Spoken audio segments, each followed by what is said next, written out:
Adults of Reddit, what is something you should have mastered by now, but failed to do so? Writing a consistent signature, IDK. I just write my name like a for-yo.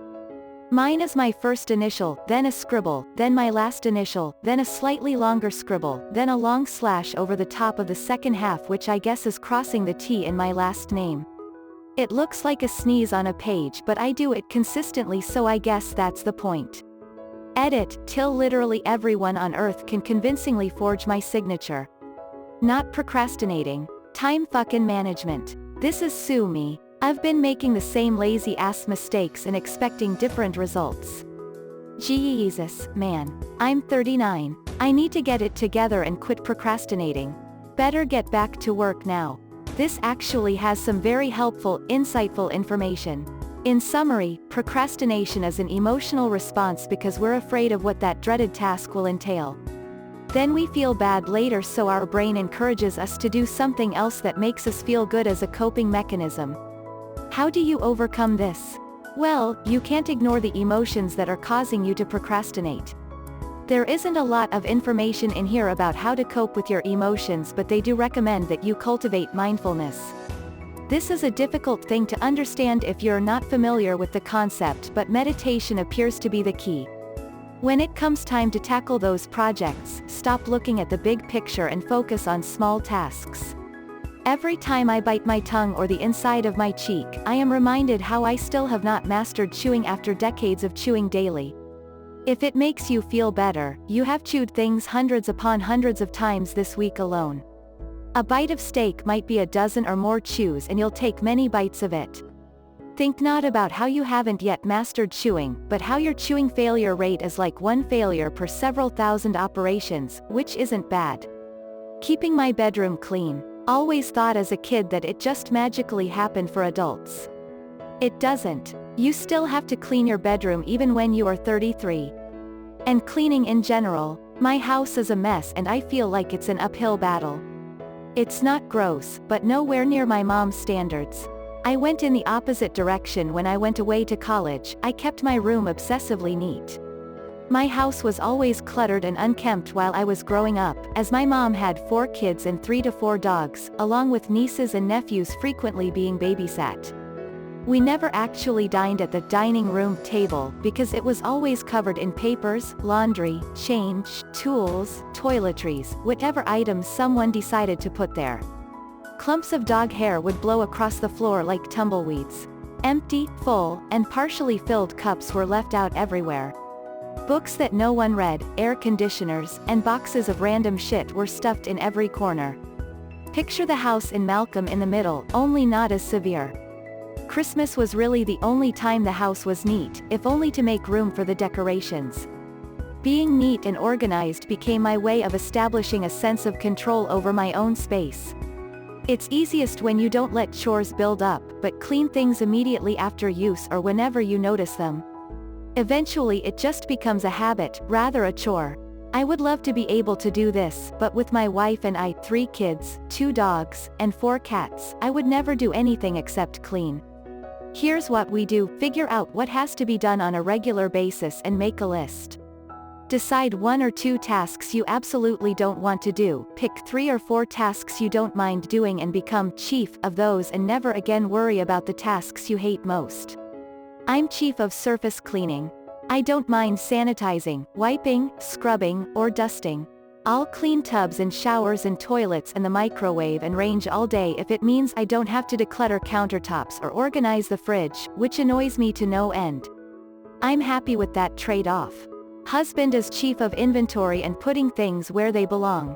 He hates cleaning, but he's got a knack for knowing the status of the pantry.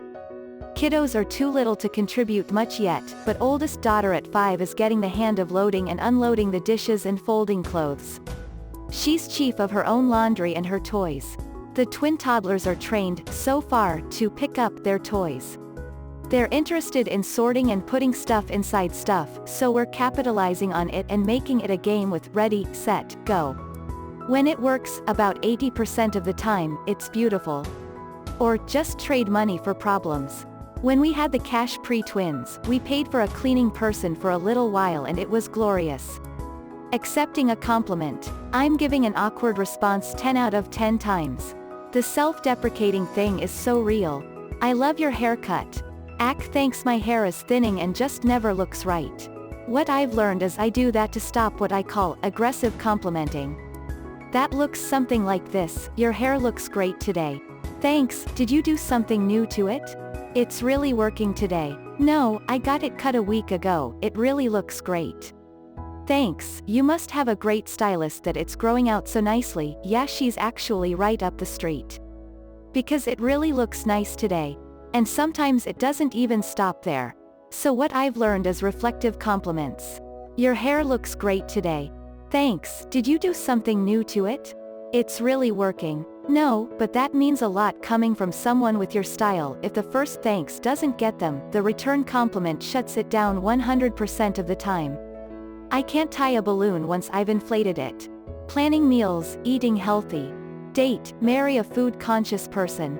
They help tremendously. Bonus, they will make out with you sometimes. Hug or handshake. Edit, I think I would be super interesting to see well how introversion, extroversion correlates with handshake, hug. That's a hug for me, bro. If I know you, just go for it.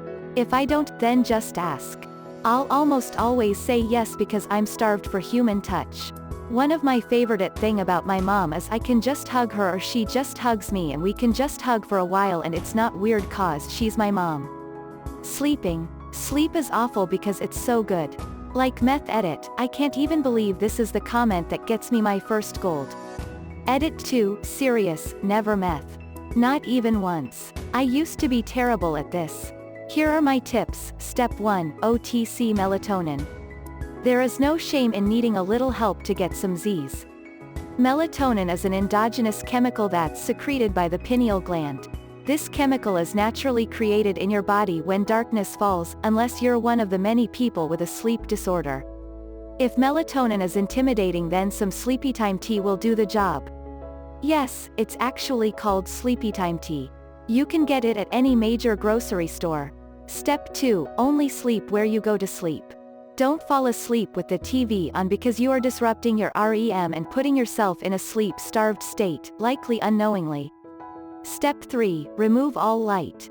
Studies show that even that little blinking LED light that emanates from your charging phone is impacting your sleep. Put black electrical tape over these lights. Step 4, take a hot shower a little bit before bed.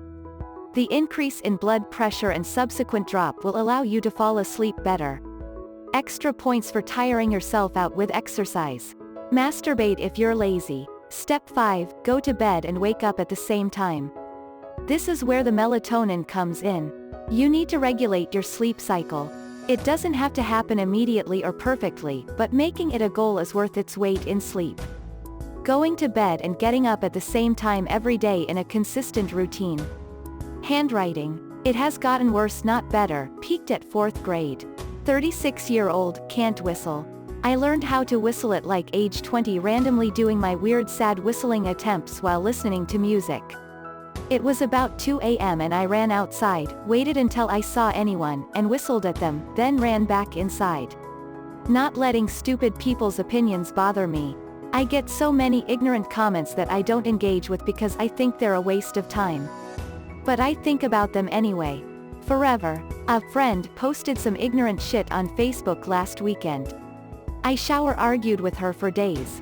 ETA, thank you for the silver, kind anonymous Redditor. You made my whole day. You're halfway there, at least.